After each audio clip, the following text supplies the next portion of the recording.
Assalamualaikum warahmatullahi wabarakatuh. Perkenalkan, nama saya Naila Fitra Khaira dari Program Studi Pendidikan Bahasa dan Sastra Indonesia dengan NIM 2510200. Video ini bertujuan untuk memenuhi tugas ujian akhir semester mata kuliah pengantar ilmu sastra. Nah, kali ini saya akan membahas materi sastra dan non-sastra, juga aliran sastra, serta hubungannya dengan tiga wajah realisme, surrealisme, dan juga absurdisme. Pertama, apa sih bedanya sastra dan juga non-sastra? Nah, non-sastra itu bagaikan kompas, bahasanya harus jelas, denotatif, dan juga faktual. Tujuannya agar ketika menyampaikan informasi tidak terjadi kesalahpahaman. Contohnya, jurnal berita, artikel ilmiah, dan juga buku sejarah. Sedangkan sastra itu bagaikan lukisan, ia menggunakan bahasa sebagai seni. Sastra mempunyai sifat licentia poetica, membebaskan pengarang dalam mengelola kenyataan menjadi keindahan atau makna yang lebih dalam. Jika non-sastra bilang hujan turun dengan intensitas yang tinggi, sastra mungkin akan bilang langit sedang menangis karena rindu yang tak tuntas. Apa itu aliran sastra? Nah, dalam menulis sastra, penulis biasanya menggunakan kacamata tertentu yang kita sebut sebagai aliran sastra.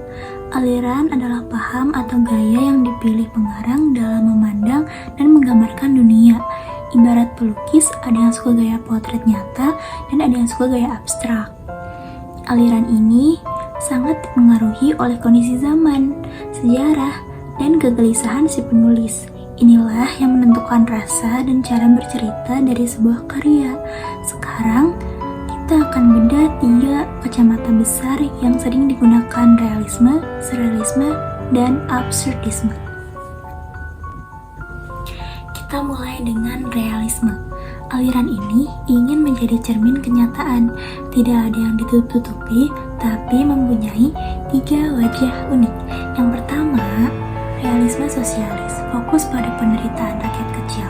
Contohnya, lelaki itu menghitung sisa koin di telapak tangannya, cukup untuk seliter beras, tapi tidak untuk obat anaknya. Yang kedua, realisme psikologis, fokus pada konflik batin. Penulis membedah apa yang terjadi di dalam pikiran tokoh, seperti kecemasan atau trauma.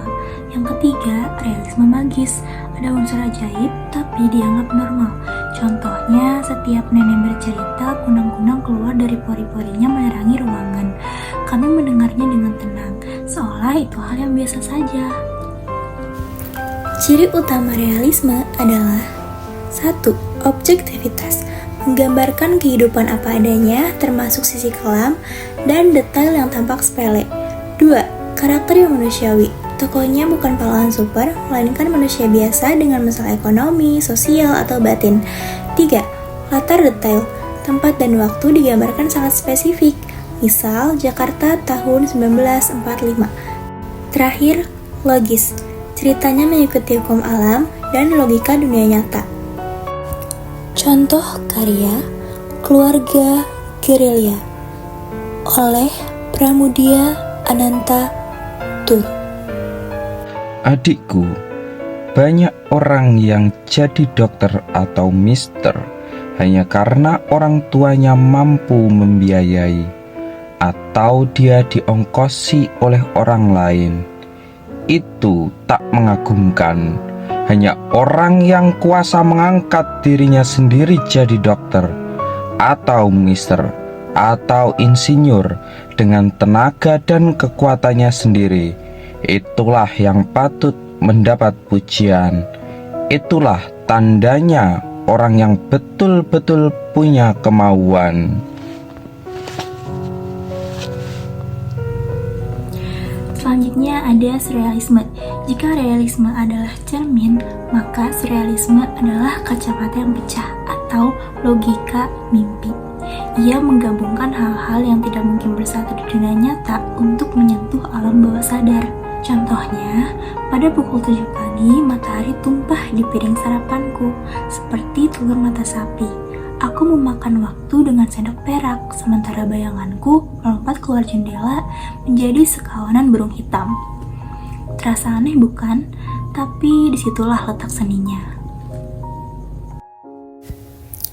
Ciri utama dari surrealisme adalah 1.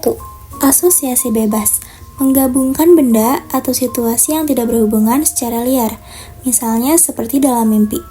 2. Distorsi ruang dan waktu, kejadian bisa berpindah tanpa penjelasan logis. 3. Simbolisme kuat, banyak menggunakan perumpamaan yang aneh untuk menggambarkan perasaan terdalam. 4. Fantastis, elemen ajaib muncul bukan sebagai sihir, tapi sebagai proyeksi emosi.